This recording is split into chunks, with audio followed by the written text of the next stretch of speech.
tubos de vidrio guardan la evidencia de las mayores amenazas que la humanidad enfrentó jamás, y aunque están ahí para recordarnos que no debemos regresar, una vez más nos embarcamos hacia el hogar de las calamidades, lugar donde lo único que nos espera es un horrible final. Pero antes de comenzar el video de hoy, necesito entregarles un poco de contexto.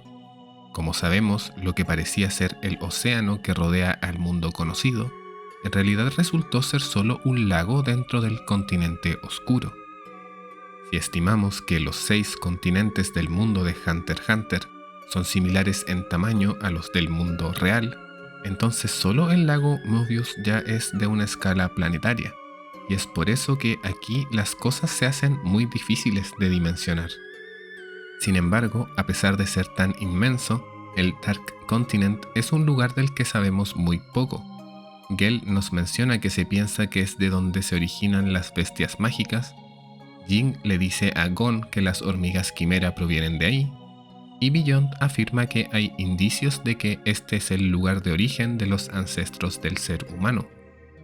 Pero la verdad es que la mayor fuente de información proviene de un libro, uno escrito hace más de 300 años y que en su momento fue catalogado como ficción, El viaje al Nuevo Mundo, cuyo autor es Don Freaks, y de este libro solo se ha encontrado la versión este, la que detalla lo que se encuentra en la parte oriental de la costa del lago Mobius.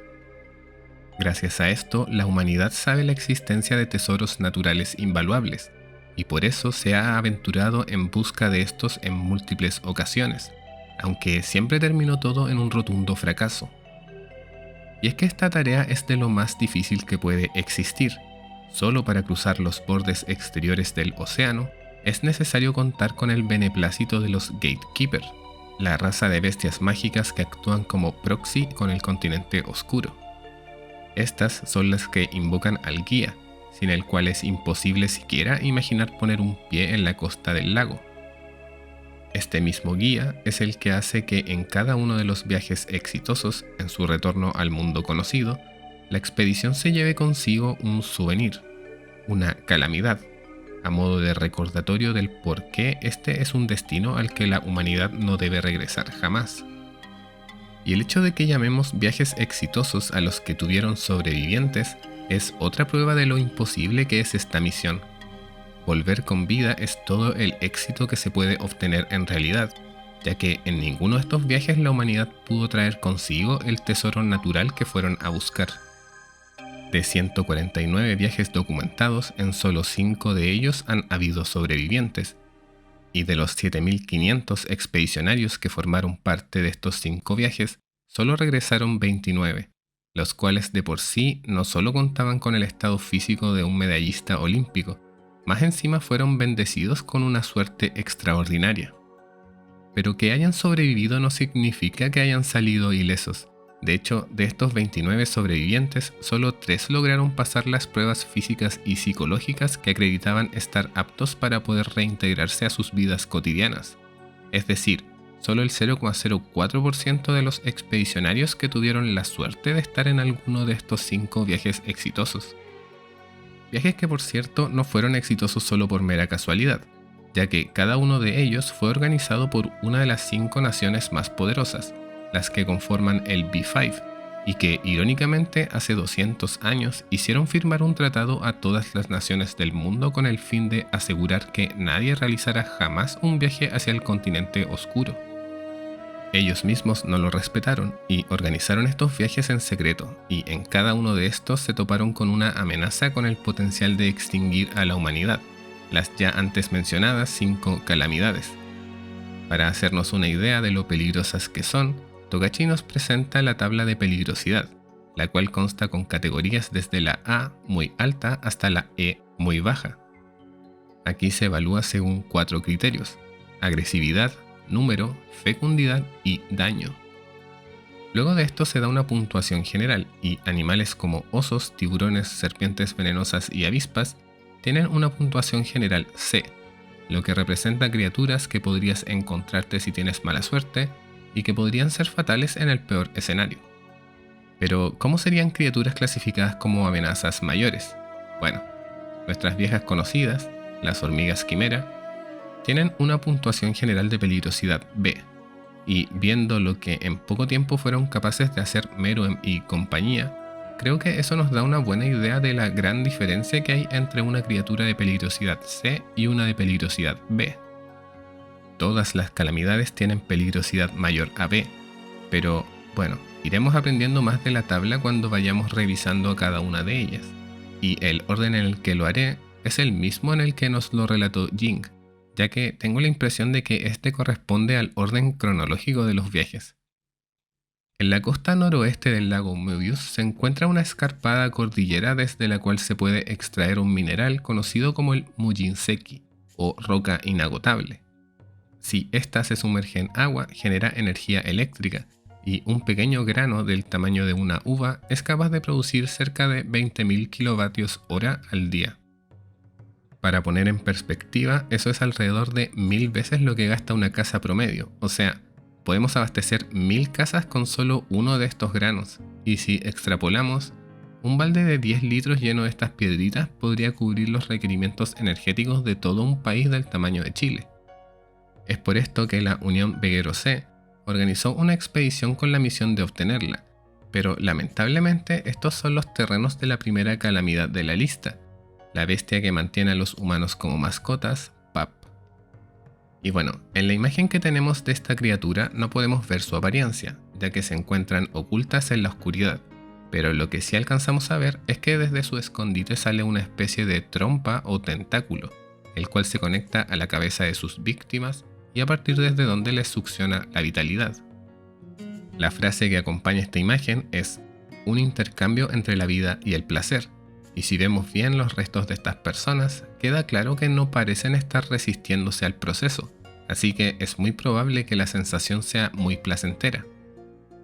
Obviamente, el daño que causa a sus víctimas es irreparable. Las personas son drenadas hasta quedar del tamaño de un muñeco, y por eso en el ítem de daño tiene la clasificación B1. Es decir, la forma de evitarla es conocida, pero fallar lleva a lesiones serias o incluso la muerte. Como los humanos hacen parte de su dieta, en el ítem de agresividad tiene clasificación A2, o sea, es una especie cuyo comportamiento o ecología pone en peligro la vida de las personas. En los ítems de número y fecundidad no tiene clasificación, ya que, como vimos, es una criatura con tendencia a estar oculta, por lo que es difícil tener más información de ella. Pero, como sabemos que de las 1000 personas que fueron en esta expedición, solo sobrevivieron 7, bueno, no es de extrañar que la clasificación de peligrosidad general de Pap sea A, es decir, una criatura cuya erradicación inmediata es necesaria, aun cuando el método para lograrlo es incierto y por eso cooperación global es esencial. Por cierto, Jing dice que Pap es una de las 2 calamidades de las cuales se han encontrado víctimas en el mundo conocido, así que al menos hay un Pap que anda por ahí suelto, y por eso es solo suerte que hasta ahora la humanidad no haya sido exterminada. En la ribera norte del lago Möbius se encuentra un espeso bosque y tras avanzar 400 kilómetros hacia el interior, aparecen las ruinas de una ancestral ciudad con arquitectura laberíntica. Allí está oculta la Bambioso, o la hierba que cura todas las enfermedades. Y aunque la descripción es bastante sencilla, creo que no es necesario especificar las implicaciones que tendría algo así. Literalmente erradicas el concepto de enfermedad para la humanidad, lo cual conlleva beneficios inimaginables. Por eso no es raro que los Estados Unidos de Sajerta hayan enviado sus fuerzas especiales en una expedición para recuperar esta planta. Sin embargo, fueron totalmente exterminados. Solo 2 sobrevivieron, ya que la ciudad donde se encuentra está protegida por la siguiente calamidad de esta lista, la arma botánica Brión. La imagen que nos enseñan muestra una figura humanoide la cual tiene una esfera en el lugar en donde se debería encontrar ubicada su cabeza, y con bastante seguridad podemos afirmar que Brión corresponde a solo esta esfera. De hecho, no es solo que el texto que acompaña esta imagen sea la esfera que protege unas misteriosas ruinas. Si nosotros revisamos el panel donde nos muestran la ciudad laberíntica, en el fondo se puede ver una torre sobre la cual parece estar ubicado un Brión. A diferencia de las otras calamidades, esta podría haber sido creada artificialmente, ya que es descrita como un arma y además tiene una función específica. Quizás es un vestigio de la civilización que construyó esta ciudad ahora en ruinas. Y como Brion está ahí para proteger, no es de extrañar que su nivel de agresividad sea B, es decir, una especie que puede llegar a A bajo ciertas circunstancias, y se especifica que puede subir a A1, o sea, el mayor nivel de agresividad, las que atacan sin provocación. Su nivel de daño al ser humano está de base en el más alto, A1, el que se define simplemente como alta probabilidad de muerte. Y aunque no sabemos a ciencia cierta qué hace, dentro de los cuerpos que están en el quinto subterráneo de la Agencia Internacional de Permisos hay uno que parece ser el producto de Brion. Un cuerpo sin cabeza y que tiene su abdomen reventado desde adentro. Quizás Brion ataca la cabeza de su víctima y luego lo utiliza para reproducirse de forma parasitaria, así como lo hacen los xenomorfos. No sería raro, ya que sabemos que Alien el octavo pasajero es la película favorita de Togashi, y bien podría haberse inspirado de ahí. De hecho, Brion tiene clasificación B2 en fecundidad, es decir, bajo ciertas condiciones su reproducción puede tener un crecimiento explosivo. El hecho de que esta calamidad tenga una clasificación en este ítem implica que su mecanismo de reproducción es conocido, y eso me hace tener más confianza en mi conjetura. Su clasificación más baja es en el ítem número, donde tiene una C, es decir, son menos de 100 individuos. Pero eso no es suficiente para bajar su clasificación final, en donde tiene una B+, es decir, una criatura cuya exterminación inmediata es necesaria, la que conlleva un alto costo y riesgo y requiere respuesta internacional. Hacia el sudeste del lago Möbius hay una extensa zona pantanosa, en donde crece el secreto definitivo de la longevidad, el nitromai o arroz nitro. Si con las hierbas que resguarda Brion se elimina el concepto de enfermedad, con el arroz nitro se elimina el envejecimiento y la muerte natural, lo cual tendría un valor incalculable para la humanidad, y según Curly, podría ser la explicación del cómo no es descabellado pensar que Don Fricks siga explorando el continente oscuro aún después de 300 años. Con esto en mente, la Federación de Ochima envió una expedición hacia esta región. Sin embargo, lo que se encontraron fue la siguiente calamidad de la lista, la serpiente de colas gemelas Hellbell, la cual aniquiló al 99% de los expedicionarios, por lo que solo 11 sobrevivieron. Su diseño es el que se me hace menos extraño de las 5. Tiene muchas similitudes con una serpiente normal, salvo que tiene el cuello arrugado que termina en una esfera, y que luego más adelante su cola se separa en dos, las que en sus puntas tienen unas especies de aguijones o cascabeles. Sin embargo, lo aterrador de esta calamidad va más bien en el efecto que causa. La frase que acompaña su imagen es un monstruo que infecta a su presa con deseo homicida. Esto claramente tiene un efecto catastrófico dentro de un grupo de personas, ya que sus víctimas empezarían a matarse unos a otros. Pero aparentemente no es solo eso, ya que es posible que este efecto también cause cambios físicos en los afectados. Si revisamos los cuerpos que se guardan en la Agencia Internacional de Permisos, podemos identificar con claridad los que fueron víctimas de PAP, Brion y, como veremos más adelante, los de AI. El único desconocido es esta mano que, si bien podría ser causado por alguna de las calamidades ya mencionadas, por descarte es posible que sea Hellbell. Y, aunque es solo una mano, se ve bastante monstruosa.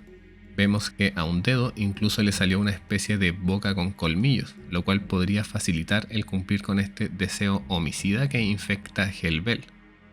Pensar que puede causar estos cambios físicos no es tan loco, ya que su clasificación en daño es A2, es decir, lesiones que afectan la vida diaria con difícil recuperación completa y que causan efectos de por vida. Con respecto a su agresividad hacia los humanos, tiene la clasificación más alta de la lista, A1, los que atacan sin provocación, y por eso, aunque no se sepa nada acerca de su número ni de su fecundidad, con eso le basta para tener clasificación general A, es decir, las que requieren exterminación inmediata, aunque el método es incierto y la cooperación global es esencial.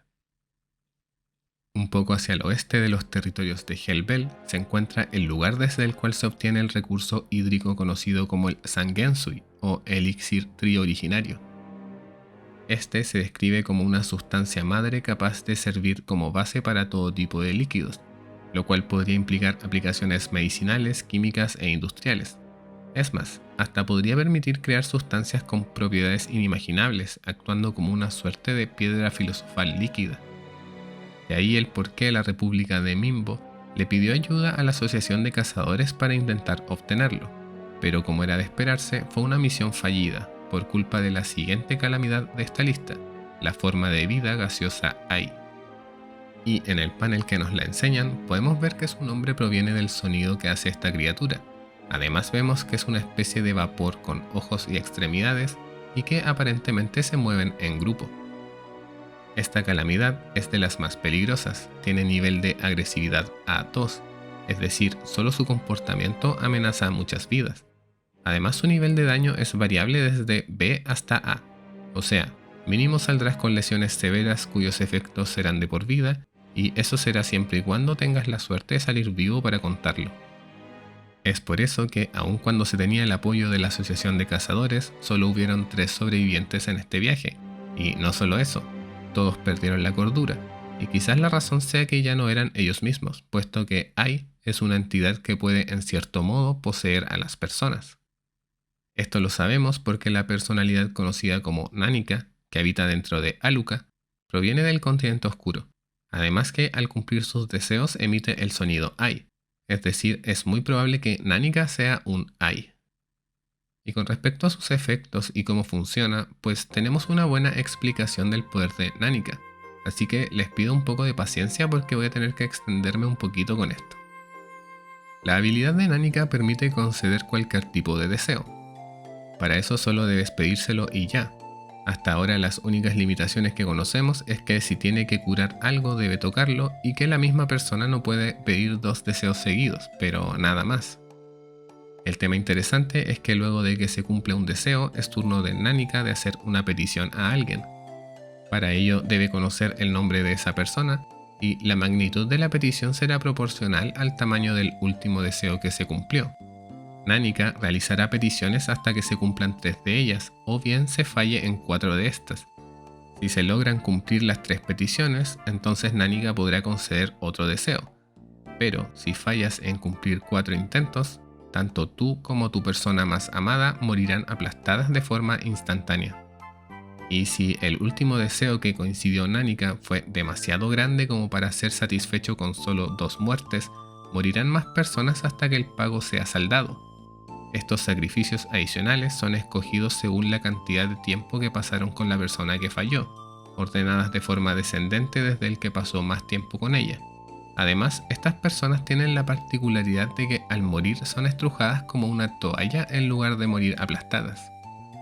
Si bien no sabemos si todos los Ai actúan de la misma forma, sí sus víctimas corren el mismo destino, ya que en el libro escrito por Don Freaks se menciona personas que fueron retorcidas hasta la muerte, de la misma forma que las que deja Nánica. La frase que acompaña su panel, la codependencia del deseo, podría ser evidencia de que todos los Ai tienen el mismo comportamiento, una criatura que posee a su huésped, de ahí la codependencia, y que tiene el poder de conceder deseos, aunque tengo una duda al respecto. Primero es que la habilidad de Nánica tiene muchas reglas, de hecho, sin ir más lejos, el que deba conocer el nombre de la persona a la que le hará la solicitud me parece raro.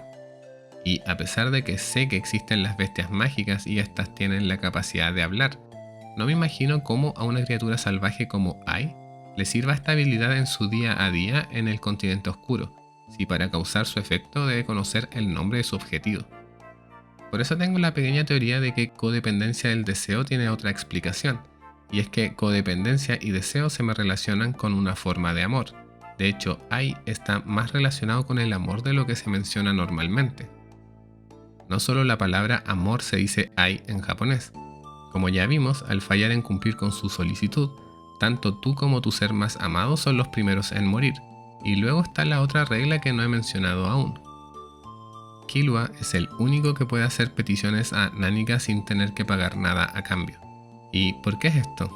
Bueno, para mí la explicación es muy sencilla, y es porque Killua es la persona que más ama a Aluka, y no solo eso, también es Killua la persona que más ama a Aluka. De ahí que la fuente de su poder y su castigo es justamente el amor, y eso se me hace más sensato para una criatura salvaje. Quizás la habilidad de conceder deseos es la forma específica como se manifiesta el poder de Ai en Aluka, ya que sabemos que la hermana de Killua es especialista y si Togashi nos dejó saber eso es porque tiene alguna razón de ser. Y no sería necesario que Aluka tuviera siquiera habilidad Nen si todo el poder de conceder deseos fuera de la calamidad que la habita. Pero bueno, de cualquier modo el potencial para exterminar a la raza humana existe.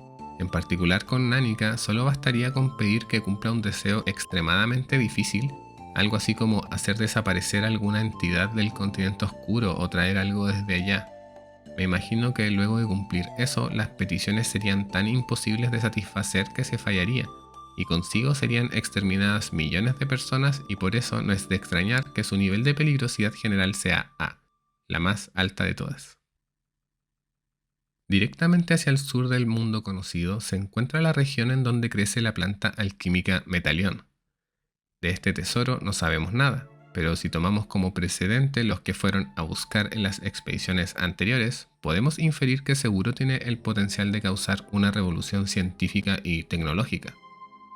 Y es por esto que el reino de Kukanyu organizó una expedición a esta región, y quien estuvo a cargo fue nada más ni nada menos que Beyond Netero.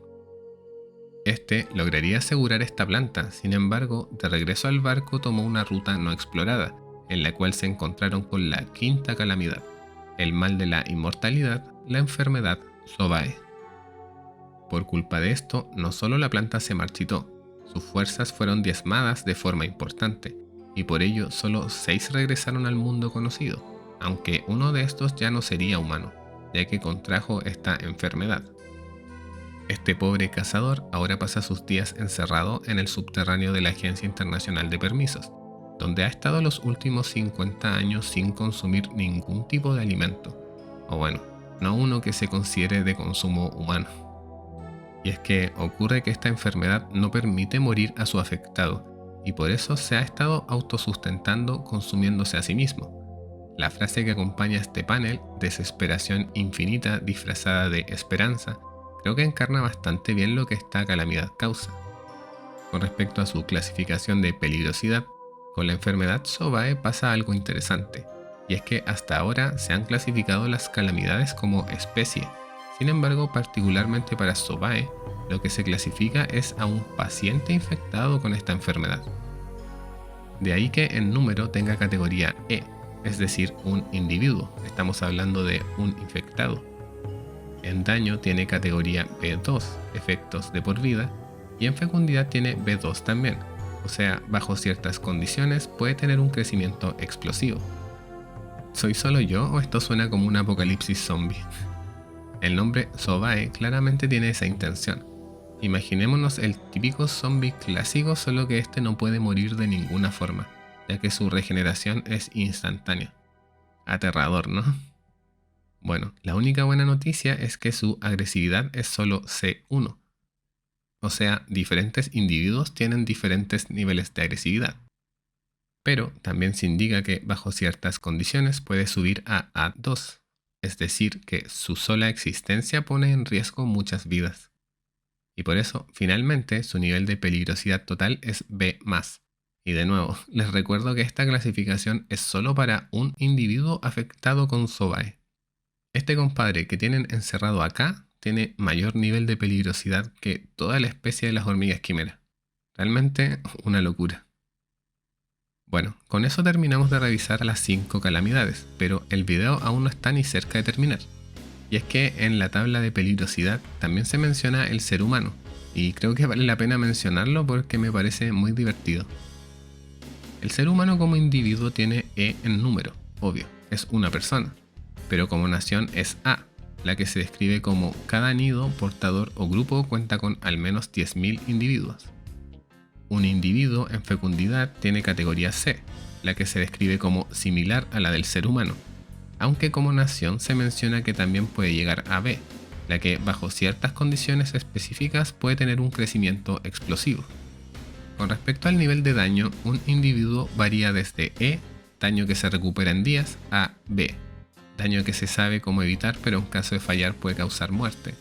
Sin embargo, a nivel de nación, el ser humano va desde C, indirectamente afecta a muchas vidas, hasta A, o sea, alta probabilidad de muerte.